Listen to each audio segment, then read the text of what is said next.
नमस्कार, first aid में आपका स्वागत है। दिल्ली स्टूडियो से मैं हूं हीरो। नमस्कार, मैं हूं वीरेंद्र कुमार और 51 अंकों की एसएस निफ्टी की मजबूती ये बता रही है, ये दिखा रही है और ये समझा रही है कि CY16 के नए हाइस पर आज बाजार खुलेंगे। ये मॉर्निंग मार्केट एनालिस्ट अवार्ड 18 हस्तियों को अवार्ड्स दिए गए। कैसा रहा इनफैक्ट पूरा का पूरा? नहीं, अवार्ड अच्छा था और एक चीज़ जो कि जिनकी सभी ने सराहना की, इंक्लूडिंग श्री पीयूष गोयल, उन्होंने यही कहा कि बाज़ार में जो नए लोग हैं, नया टैलेंट है, उनको सबसे पहले हमें रिकग्नाइज करना चाहिए और ये इसका एक बहुत ही अच्छा माध्यम है। और इनफैक्ट ये 7th एडिशन था और जैसे आप भी अच्छी तरीके से जानते हैं कि कोशिश लगातार हमारी यही होती है कि कई जो नए मार्केट के नए टैलेंट हैं उन्हें किसी तरह से हम इस मंच पर लाएं, देश के सामने लाएं और उन्हें सम्मानित करें। तो इस लिहाज से काफ़ी अच्छा रहा है। और राहुल बजाज जी तो खैर icing on the cake, speech अगर आप देखें बाकी अच्छे थे।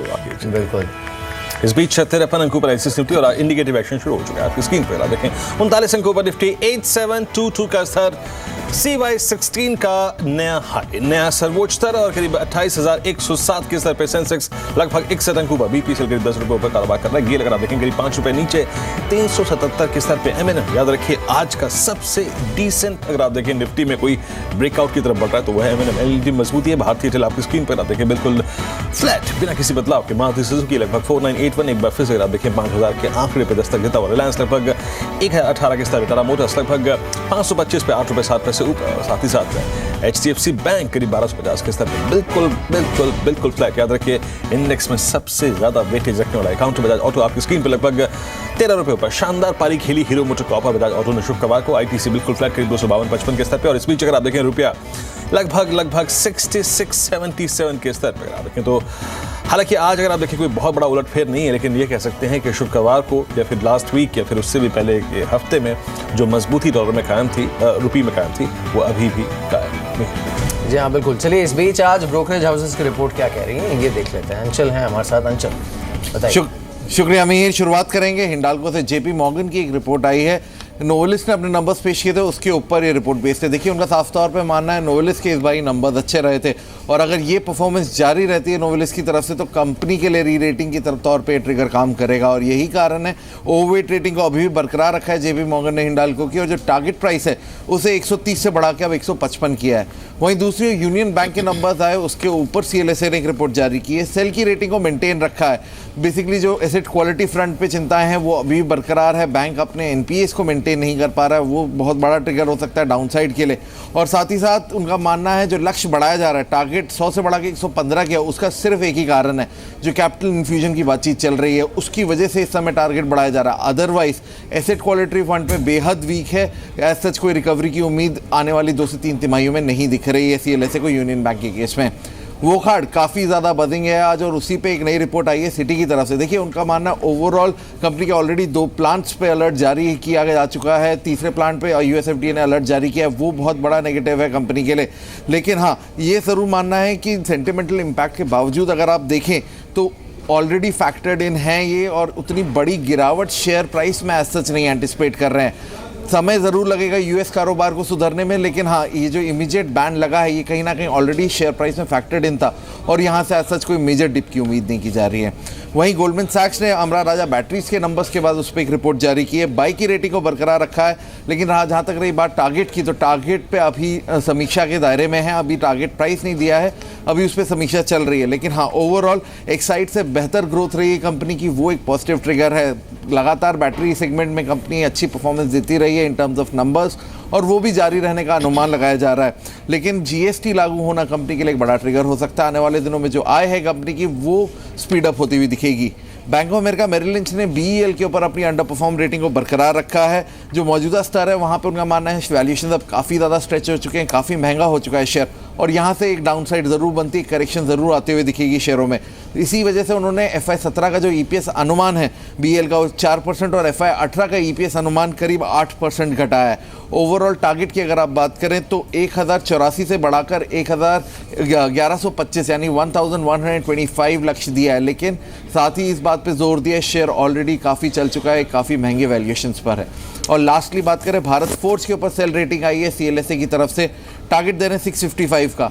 निराशाजनक नंबर्स रहे हैं। सीवी कारोबार में लगातार दबाव जारी है। यूएस में ट्रक सेल्स की बिक्री अभी भी नहीं इंप्रूव हुई है और वो काफ़ी क्रिटिकल ट्रिगर रहेगा कंपनी के लिए। इसके अलावा घरेलू कारोबार से उम्मीद थी इस बार आउट परफॉर्मेंस की, ऐसा नहीं होता हुआ दिखा है। तो कहीं ना कहीं शेयर पे शॉर्ट टू मीडियम टर्म पे प्रेशर देखने की उम्मीद है। बिल्कुल, चलिए अंशल, शुक्रिया इस अपडेट के लिए। इस बीच एक बार वोकहार्ट को देख लेते हैं। जो प्री ओपन टिक्स हैं उसमें वोकहार्ट पर अच्छा खासा सेलिंग प्रेशर देखने को मिला। देखिए इस स्टॉक के साथ यही दिक्कत है, अच्छी खबर पे 10-12% स्ट्रॉन्ग था, सबसे स्ट्रॉन्ग। अब आज देखिए क्या हुआ। तो इसी वजह से इसमें ना बेचारा जो फंडामेंटल एनालिस्ट है वो कुछ कर ही नहीं पाता इसमें, ये टेक्निकली भी कुछ के लिए क्योंकि वो उसको डर ही ये रहता है कि पता नहीं यूएस एफडीए कब क्या बोलेगा। जब बाकी फार्मा स्टॉक्स को देखिए थोड़ा स्टेडी है, ओवरऑल मार्केट भी थोड़ा स्टेडी है। इनफैक्ट 1/4% से ज़्यादा की बढ़त। सो 8700 के पार निफ्टी की ओपनिंग गारंटीड। बिल्कुल बिल्कुल। खैर आज की अगर आप देखें वो 10 बेहतरीन सबसे कॉल्स जो कि सुबह 50 कॉल्स दी गई थी, उसमें से आपको सबसे बेहतरीन 10 कॉल्स कौन सी थी, टेक्निकल सेटअप के अनुसार या फिर फंडामेंटल न्यूज़ फ्लो के अनुसार, जैसे जानते हैं। बताइए जी बिल्कुल। पहला शेयर होगा ट्राइडेंट। इनफैक्ट टेक्सटाइल स्टॉक्स पे वैसे ही दाव लग रहा है और ये स्टॉक टूट रहा था पिछले 4 दिनों से। अब पुल बैक के संकेत हैं चार्ट्स पे, तो कहीं ना कहीं ये एक बाउंस दिखा सकता है। आज 49 का पहला टारगेट, 44 का एक स्टॉप लॉस रखें। फिनिक्स लैंप्स 20 दिनों की शेयर एक दायरे में कामकाज कर रहा था, लेकिन अब अगर ब्रेकआउट आया तो काफी स्ट्रांगली मूव दे सकता है। आज अगर ट्रेडिंग करते हैं तो पहला टारगेट लेके चलें 138 का, 132 का एक स्टॉप लॉस स्ट्रेट पे लगाना होगा। अब कुछ नंबर्स, टाटा कॉफी के नतीजे बहुत बेहतर, 352 करोड़ से बढ़कर आय पहुंची है 426 करोड़ वाई वाई बेसिस पे। मुनाफा 45.6 करोड़ जो कि 21.2 करोड़ की तुलना में एक बहुत स्ट्रॉन्ग जंप है। आज पॉजिटिव रिएक्शन देखने को मिल सकता है। 120 का पहला टारगेट, 113 का स्टॉप लॉस। मेगमनी ऑर्गेनिक्स के नतीजे बहुत बेहतर आए हैं, 5 करोड़ से बढ़कर मुनाफे की फिगर आई है 18.8 करोड़। आज स्टॉक प्राइस पे ह्यूजली जंप देखने को मिल सकता है। 51 का पहला टारगेट है, 44 का एक स्टॉप लॉस लगा के चलें, उसके बाद अपने स्टॉप लॉसेस को ट्रेल करते चलें। एल&टी ऑर्डर फ्लो बहुत स्ट्रांग है और वैसे भी कैपिटल गुड्स क्षेत्र में अब दाव लग रहा है एल&टी पे। निचले थोड़ा सा खरीदारी संभव है।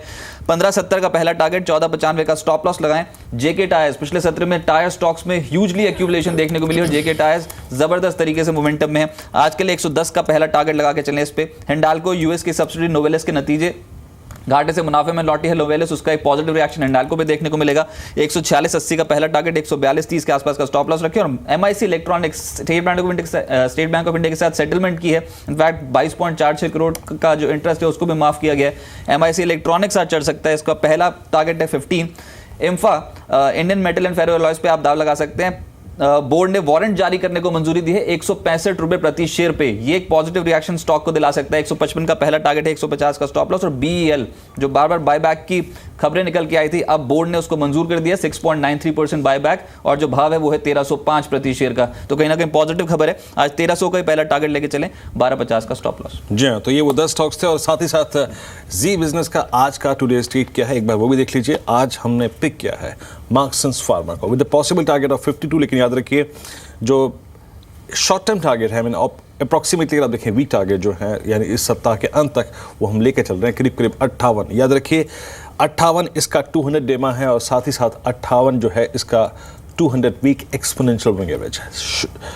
स्ट्रॉन्ग अगर आप देखें मूव की अपेक्षा यहाँ पर है 49-40 पर आप देखें आपकी स्क्रीन पर। और याद रखिए कंपनी ने अपने डेट को साइजेबल तरीके से कम किया है और सिर्फ अगर आप देखें इनके पास अब सिर्फ जो है वो डेट जो बचा है वो वर्किंग कैपिटल रिक्वायरमेंट्स को पूरा करने के लिए, तो आप इस स्टॉक पर नजर रख के चलिएगा।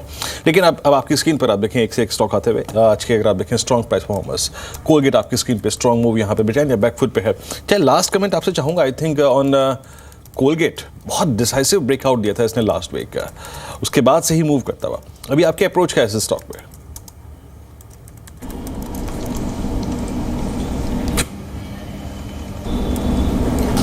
जय हाँ वीरेंद्र, कोलगेट में मुझे ऐसा लग रहा है कि ओवरऑल ऑन दी अपसाइड करीबन 1020 का एक बहुत ही क्रूशल रेजिस्टेंस, अगर 1020 के ऊपर ये स्टॉक निकलता है तो आई थिंक मीडियम टर्म में एक अच्छा अप मूव देखने मिल सकता है। But in the short term I think 1020 तक लेवल्स तक देखने मिल सकता है ये स्टॉक, जब तक 930 के ऊपर ये ट्रेड कर रहा है। तो रेंज काफ़ी बड़ी है, 930 on the lower side, 1020 on the upside. 1020 के ऊपर निकला वीरेंद्र जो दिन है, I think it would inch towards this previous swing highs of around 1100। So ये रेंज में ट्रेड करना चाहिए as of now in the short term 930 to 1020। बिल्कुल।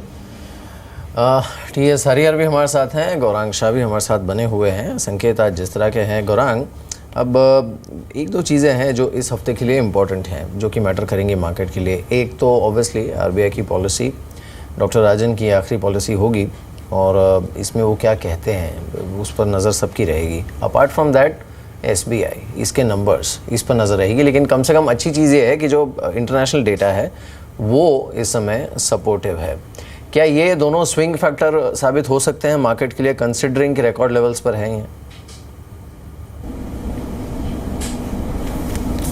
देखिए, क्रेडिट पॉलिसी की तो मैं ज़्यादा तवज्जो नहीं दूंगा, क्योंकि जिस तरीके से कंसर्न्स थे महंगाई दर को लेकर के, ब्याज दरों में कटौती मुझे नहीं लग रहा है कि क्रेडिट पॉलिसी में आती हुई दिखाई देगी। हाँ, टिप्पणियाँ जो होगी वो खास मुद्दे पर रहेगी, क्योंकि ये आखिरी पॉलिसी होगी डॉक्टर रघुराम राजन की। जहाँ तक रहा सवाल SBI के नतीजों का, तो वहाँ पर मुझे थोड़ा बहुत सुधार हो ये उम्मीद है, लेकिन आखिरकार क्या आंकड़े लेकर के आते हैं GNPL और प्रोविजनिंग को लेकर के, और उनकी क्या टिप्पणियां हैं एसोसिएट बैंक्स के मर्जर को लेकर के, कितनी बात आगे बढ़ी है और क्या कोई तारीख मुकम्मल की है, एन तारीख यहाँ पर मर्जर हो जाएगा। और जहाँ तक रहे विश्व भर के मार्केट के संकेत, तो मिहिर मुझे नहीं लग रहा है कि ज़्यादा नेगेटिव फैक्टर रहेंगे। ये देखना महत्वपूर्ण होगा कि 8,750 के ऊपर जा कर के क्या हम टिक पाते हैं या नहीं, या फिर मुनाफा वसूली का एक माहौल छाता है। कल क्रेडिट पॉलिसी है, इसको लेकर के शायद एक रेंज बाउंड मार्केट आप देख सकते हैं। जी हाँ, इस बीच अगर आप देखें निफ्टी जो है नेगेटिव एक्शन में फ्रीज हुआ करीब 30 अंकों पर 8712 CY16 का नया हाई। स्ट्रॉन्ग कैंडिडेट्स, मजबूती वाले स्टॉक्स अगर आप देखें हिंडाल्को ये करीब 2.5% ऊपर है, ₹2.5 माफ़ कीजिएगा, 2.25% ऊपर, थैंक्स टू नोवालिस। जी एंटरटेनमेंट 504 के स्तर पे स्ट्रॉन्ग मूव यहाँ पे। BPCL, Tata Motors, BHL 139 strike करता हुआ, इस स्टॉक में काफ़ी शॉर्ट्स थे, तो वो अगर आप देखें कवर हो रहे हैं। जय, बहुत बहुत शुक्रिया आप इस कार्यक्रम में शामिल हुए, सभी काउंटर्स और इंडस्ट्रीज पर आ रखी आपने। उसके बाद आयशा मोटर्स को देखिए, एशियन पेंट्स, मारुति सुजुकी, ये सभी के सभी स्टॉक्स अगर आप देखें काफ़ी मजबूती दिखाते हुए। बैकफुट पे अगर कोई स्टॉक है तो वो है TCS। कॉग्निजेंट के नंबर्स के बाद आई थिंक IT पे शायद माहौल अच्छा ना हो आज। TCS एक ऐसा स्टॉक था जिसने सबसे ज़्यादा पैसा कमा के दिया IT बास्केट में, लेकिन आज ये बैकफुट पर, but not exactly very decisively. Hardly अगर आप देखें 1.5% नीचे। उसके बाद भारतीय एयरटेल, अंबुजा सीमेंट्स, विप्रो और गेल, ये कुछ स्टॉक्स जहां पर इस वक्त कमजोरी है। मिड कैप में बहुत स्ट्रॉन्ग स्ट्रक्चर्स जिनमें काफ़ी अच्छा खासा गेन है। महाराजा बैटरीज 915 का स्तर यहाँ पे। ब्रिजेश, ये महाराजा बैटरीज को आप कैसे अप्रोच करेंगे? हालांकि अभी भी इस क्लस्टर से बाहर निकलने के संकेत नहीं दे रहा है, 950 बहुत दूर है अभी, कैसे अप्रोच करेंगे आप इस स्टॉक को? देखिए, ओवरऑल जो स्ट्रक्चर है हमारा जो बैटरी का वो उतना स्ट्रांग दिखाता नहीं है, दर्शाता भी नहीं है। नीचे में अगर हम देखें तो डीपर सपोर्ट समवेयर 820 825 के आसपास में आ रहा है। अपसाइड जैसे ही ये 930 या 935 के आसपास में आता है वो सप्लाइंग जोन बन जाता है। मेरा मानना यही है कि जब तक ये रेंज में ट्रेड करता है तो buy near support, sell near resistance. एक बार 935 और 40 के ऊपर अगर ये ट्रेड कर, वी कैन से कि चलो एक नई टेरिटरी में ये एंटर हुआ है, and then it can go all the way to 1010 level, but till the time it's been trading in the range of 935 940 on the higher side and 820 on the downside. Better play with the range only, buy near support. बिल्कुल। चलिए, इस बीच बाजार खुलने वाला है, एक बार देख लेते हैं स्ट्रेंथ जहां पर है आज। कुछ स्टॉक्स जहां पर आज मजबूती के साथ ओपनिंग देखने को मिलेगी, एटलीस्ट इंडिकेटिव टिक से जो लग रहा है उनको भी देख लेते हैं। कास्टेक्स टेक्नोलॉजीज़ को देखिए, काकटिया सीमेंट, मंगलम सीमेंट, मेगमनी organics, SRS limited, Tata coffee, Ujaas energy, ये कुछ और काउंटर्स हैं मिड कैप स्मॉल कैप में जहाँ पर आज अच्छी मजबूती देखने को मिल सकती है। लेकिन for the time being Hari momentum जिस तरह का है, क्या ये माना जाए कि जो मिड कैप और स्मॉल कैप स्टॉक्स हैं उसमें अभी भी हो सकता है एटलीस्ट इस हफ्ते के लिए मोमेंटम जो है वो एक्सटेंड हो? नहीं, बिल्कुल मिहिर, आई थिंक जहाँ तक मिड और स्मॉल कैप्स का सवाल है, शायद से स्मॉल कैप्स में फिर भी थोड़ी परेशानी आ सकती है, लेकिन जहाँ तक मिड कैप्स का सवाल है और खास करके क्वालिटी मिड कैप्स का सवाल है, मैं मानता हूँ कि ये एक बहुत बड़ा long term secular bull story है और ये शायद से अगला 4-5 साल तक चल सकता है। जहाँ पे आज के लेवल से मैं मानता हूँ कि many of the this mid cap stocks could be real multibaggers in the next 5 years। मेरा कंसर्न है कि जहाँ तक लार्ज कैप स्टॉक्स का सवाल है, आपके पास कोई बड़ी अपसाइड पोटेंशियल दिखाई नहीं दे रही है, अनलेस ऑफकोर्स आपको कैपिटल साइकिल में रिवाइवल वगैरह आता है, which is still some time away. यहाँ से विजिबिलिटी मेरे ख्याल से मिड कैप स्टॉक्स में काफ़ी ज़्यादा है, क्योंकि पहली बात इनके पास ज़्यादा डेट नहीं है, और दूसरी बात जहाँ तक कमोडिटी प्राइस का सवाल है, इसका सबसे ज़्यादा बेनिफिट मिड कैप्स को हुआ है। और कुछ अगर आप देखें मजबूत स्टॉक्स, उसमें ग्लोबल ऑफशोर को देखिए, काउंटर करीब 4.25% ऊपर है, यहाँ अच्छी तेज़ी है। HCC 2430, उसके बाद IFL होल्डिंग यहाँ पर तेज़ी है। और एक जेपी इंफ्राटेक को देखिए करीब 3.25% ऊपर, यहाँ पर तेजी अच्छी खासी है। और जेके सीमेंट्स ये करीब 4.25% ऊपर कारोबार कर रहा है, लगभग 32 रुपए का इजाफा लेकर 700 ऑलमोस्ट 81 के स्तर पे। और कुछ काउंटर्स देखिए जहाँ पे अच्छी खासी स्ट्रेंथ है, उसमें लाओ पाला यहाँ पे काफ़ी अच्छी खासी मजबूती है। अभी 30 सेकंड बाजार में खुलने में है। मार्क्सन्स फार्मा 2% ऊपर, ये अच्छी तेजी दिखा रहा है। उसके बाद पेज इंडस्ट्रीज ये करीब 1.5% ऊपर है, यहाँ पे अच्छी खासी स्ट्रेंथ है। और एक रामको सीमेंट्स को देखिए आप, ये भी 1% ऊपर है। सीमेंट में बहुत अच्छी तेजी है बनी हुई है। राष्ट्रीय केमिकल फर्टिलाइजर्स अगर आप देखें, ये एक और स्टॉक जिसमें काफ़ी अच्छा खासा मूव है। इंडस्ट्रीज पे आते हैं, निफ्टी करीब 30 अंकों पर 8712 के स्तर पे सबसे स्ट्रॉन्ग कैंडिडेट है आज का हिंडाल्को। निफ्टी देखना होगा पहले मीर क्या है, या फिर पहले मेरा खुलेगा या फिर आपकी स्क्रीन पे पहले खुलेगा। 8712 30 अंकों पर as per the indicative action, और लगभग 26 अंकों पर 8710 पर CY16 के नए हाई पर। बिल्कुल वही लग रहा था, 8700 के पार की गारंटीड ओपनिंग और वही हुआ है। 8714 पर निफ्टी इस समय ट्रेड करते हुए हिंडाल्को टॉप गेनर है, करीब 2% ऊपर ये इस समय ट्रेड कर रहा है। बाकी काउंटर जहाँ पर अच्छी स्ट्रेंथ देखने को मिल रही है, इसमें टाटा मोटर्स है, BPCL है, BHEL, ये कुछ काउंटर्स हैं जिन पर अच्छा मूव शुरुआती दौर में देखने को मिल रहा है। ओवरऑल अच्छा ब्रेथ भी अच्छा है मार्केट का स्टार्टिंग टेक्स में। ग्रासिम है जो कि 1.5% ऊपर है, जी एंटरटेनमेंट 1.25% ऊपर है, Bharti Infratel, Maruti Suzuki, Bosch, Adani Port, Eicher Motors, ये कुछ काउंटर्स हैं जिन पर शुरुआती दौर में अच्छा मूव देखने को मिला है।